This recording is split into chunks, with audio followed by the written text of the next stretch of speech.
paparaya para sa'yo. Hindi ako mabigat nun. Normal lang yun.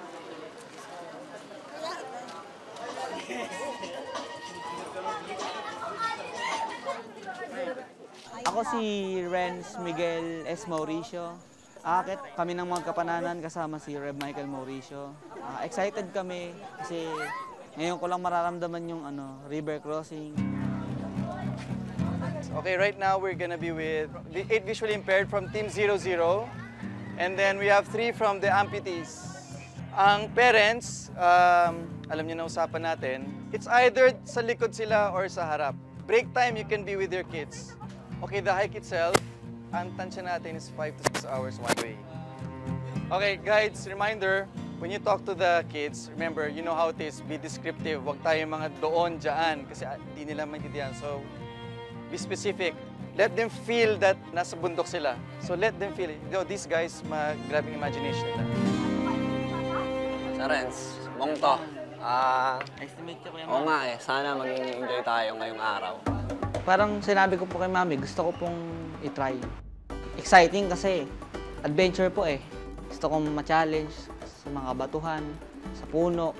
Pagka nanonood po ako ng TV, sinasabi ni Mami na, oy anak, merong ilog dito, may bundok dito. Maganda falls. Di po ako naniniwala kasi sound lang po ng tubig.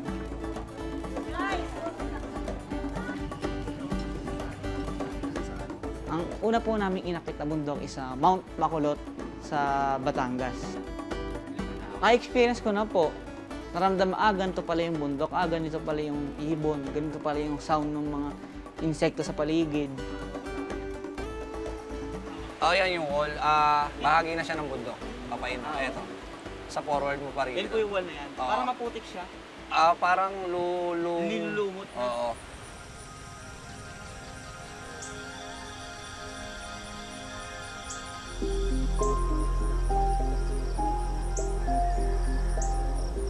Ako si Romel Maray, mas kilala ako Kuya Mong. Tapos trabaho ko sa Montalban Tourism and Information Office bilang Mountain Coordinator. Dito rin, nagtutour guide ako. Pinaka parang sideline. Una na mag-aakyat ako ng PWD. Pero pangarap ko rin na may iakyat nga na isang PWD, yung kaibigan ko, na hanggang ngayon di ko pa rin iaakyat. Kahit ako curious kung paano ko siya i-guide, pero gusto ko kasi mapili niya na parang normal din. Normal kami parehas.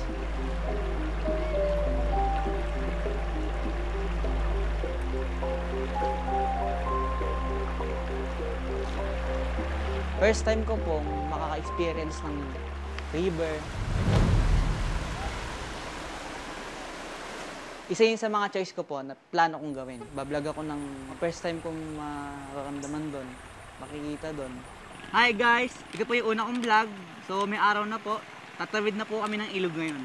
So mababasa po ako ngayon. I'm ready. Okay. Renz, ramdamin mo medyo malamig Medyo malamig ang tubig. Masarap dahil, ayun, kanan tayo, angat tayo ng konti. Dito tayo sa mababaw. Ayoko lang. Hindi. Nung umapak na po ako, medyo nabasa yung pants ko ng konti. Sakto pong may damadaan pang boat. Masaya po, parang gusto kong maligo.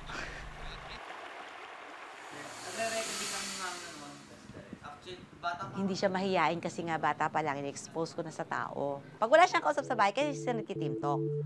Rick, kumain ka na, bilisan mo. Maglaro tayo. Isang laro ito na isang grupo ng mga blind. Dinevelop ito para sa aming mga blind. Online game siya. Ang paglakad niya, left and right arrow. Tapos dito po, pinag-uusapan din namin yung love life namin sa usapang ito. Pag hindi kami naglalaro, daldalan lang po. Ito pong app na to is parang Skype to. Para siyang Skype. Bakit? Ano ba gusto niyo malaman sa love life ko, mga pare? Naging girlfriend ka na ba? Saka sa Mampalad, wala pa. Hindi ko po priority ang itsura. Hindi ko priority kung gaano man siya kaganda, kung gaano man siya kapangit. Nung pinagbubuntis ko si Renz, siguro ika-6 month noon, naramdaman ko na bumuhos na yung tubig. So, diretso kami sa hospital. sabi nila medyo delikado yung lagay ng baby. Sinasarya nila ako, inilagay sa incubator ang si Renz. Pero talagang maliit lang yung chance namin na mabubuhay siya. Pero luckily, after 21 days sa incubator, nabuhay siya. Tinignan ng mister kung gano'n yung mata niya, parang may puti sa loob, parang may kaliskis ng isda. Nung makita siya ng eye doctor, sabi niya, na alam niya kagad kung anong klaseng sakit. Alam niya kagad na nung malaman niya na siya ay premature. Noong una hindi ko tanggap, kasi dinadala ko nga siya sa mga healing priest, may baka magmilagro. Nung magpunta ako sa Resources for the Blind, kinausap ako nung in charge sa mga ganong cases. Sabi niya, kung gusto mo talagang matulungan si Renz, mas matutulungan mo siya kung tatanggapin mo na yung totoo, na gano'n na talaga siya for the rest of his life. At tutulungan ka namin na i-train siya paano makibaka sa buhay para maging normal, makapag-aral.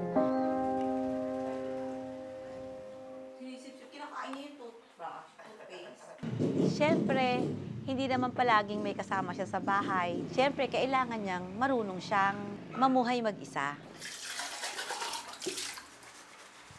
Marunong siyang maghugas ng pinggan. Marami po kami nagagawa. Pero wala sa mga blind po dito sa amin, walang pumapansin sa amin. Nakailang basag ka na, Renz? Isang plato. Tagal na yan, 2012. Ito yung ginagamit ni Renz para makakopya siya ng lecture sa school. Carbon paper to na inattach ko sa papel. Meron akong kinausap na isang kaklase na willing siyang mag-assist kay Renz sa school. Pag kopya niya, automatic na kagad na may kopya na rin si Renz. Nakaranas siya ng bullying ng high school, 3 years yun. I am 19 years old. I am grade 11 in senior high school. Sa high school din po, ganun eh. Mga nakakakita rin sila.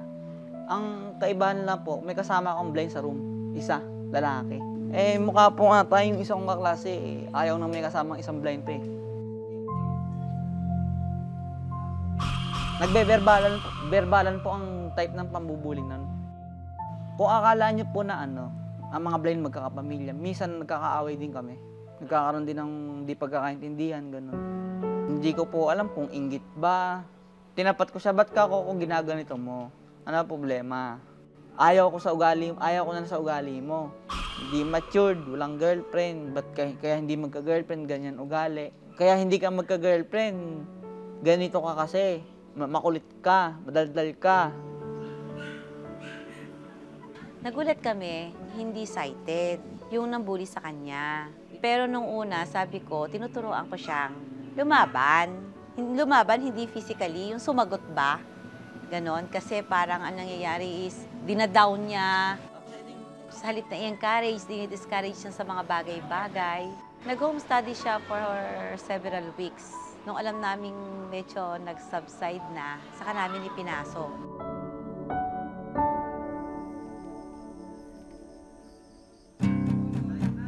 Nung unang akit niya sa bundok, nakadagdag sa kanyang kaalaman, sa self-confidence siya, na kaya rin pala niyang umakit sa bundok. Na-realize ko doon sa unang akit sa bundok na hindi pala natin dapat bigyan ng limitation. Hindi porket bulag, hindi natin siya patatry ng adventures. Dapat suportahan natin yung mga anak natin para magkaroon sila ng lakas ng loob na lumaban sa challenges ng buhay.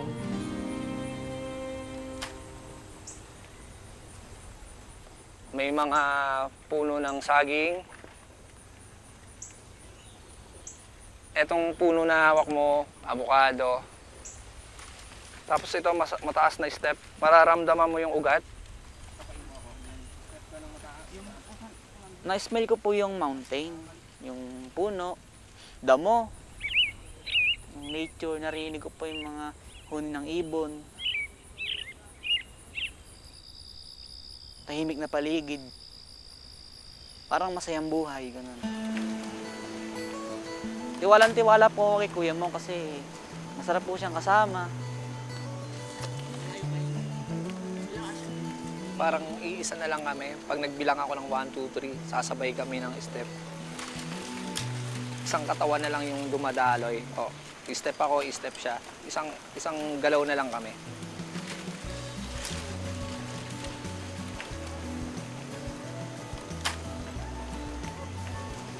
Nasa kaliwa natin, Renz, Mount Ayaas, isa sa pinakamataas. View, maganda na tayo. Mount Ayaas. Oo, nasa taas na Nasa tayo. kaliwa natin siya. Sa obserbasyon ko, mas mahirap pa yung manligaw kaysa umakit ng bundok. Kasi sa panliligaw, mga kaibigan, dadaanan mo kapatid, kapanalig, magulang. Hugot 101 by Renz. Hugot 101. So nung nalaman ko pong may bangin, sinundan ko lang po yung daan. Hindi po ako masyadong nagalaw. Kung ano lang po yung sabihin, yun lang po yung gagawin ko. Ako, nag-iisip din, paano kung ako maaksidente at mahila ko siya. Parang siya pa rin yung talagang sa kanya ako nakatutok ng safety.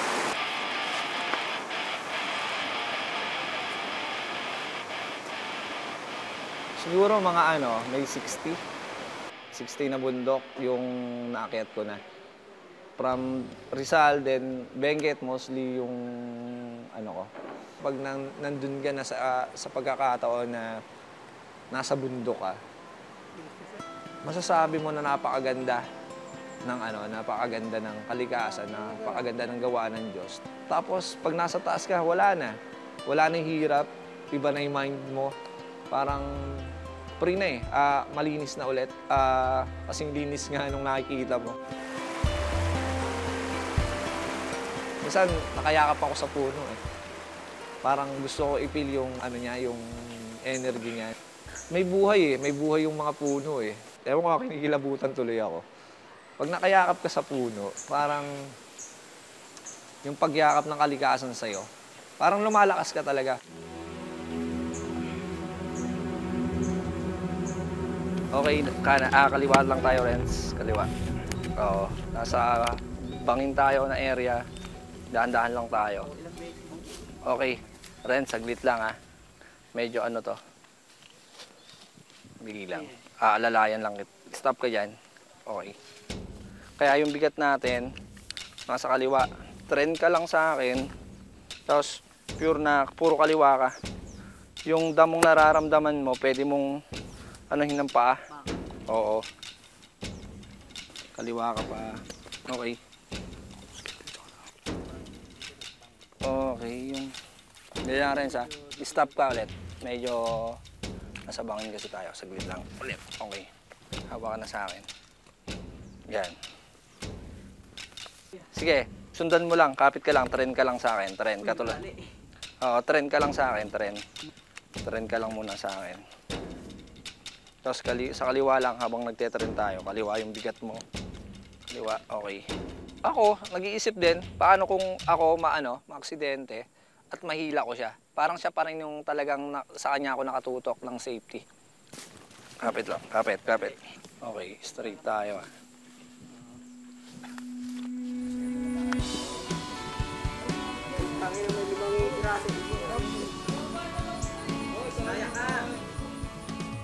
To emphasize na mountaineering is not just for for the able, for the norm. It's for everyone. Kung pilay ka man or bulag ka or it's walang pinipili. Basically to make it available for everyone without any prejudice.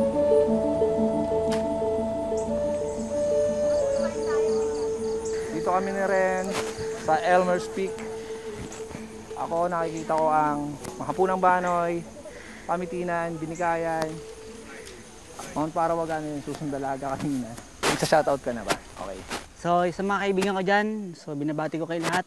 So, kahit na hindi ko nakita, ramdam ko po yung kagandahan dito. Shoutout dun sa special na Special basta yon. Yun na yun, yung special ni Renz. Shoutout. Papalapit na kami ng papalapit sa summit. From 50 meters, parang nagka-countdown ako 50, 20, 10. Tubig? Last drop.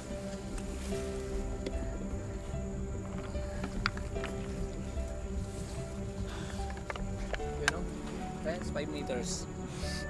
Sa amin. Baba na tayo. Sa wakas na baba na tayo. 5 meters na lang, baba na tayo. Hindi dito parang Totally mabigat si Renz. Ayoko ipahalata sa kanya kasi na mas nahihirapan ako kasi baka maalangan siya. Pinipilit ko talaga na yung pag-grab niya sa akin, maging matigas ako. Para hindi kaming dalawa bumagsak. May time nga na dumulas kami. Iba kasi yung yung determinasyon mo na iakyat siya. Yun na lang yung nag-aano sa akin, nagbibigay ng lakas ng loob para iahon siya sa amin. after mahaba-habang lakbay. Ayun. Narating ka namin, akala mo susukuan ka namin. Kapananan. Kapananan Summit. Sa wakas. Ito na yun. Eto na tayo.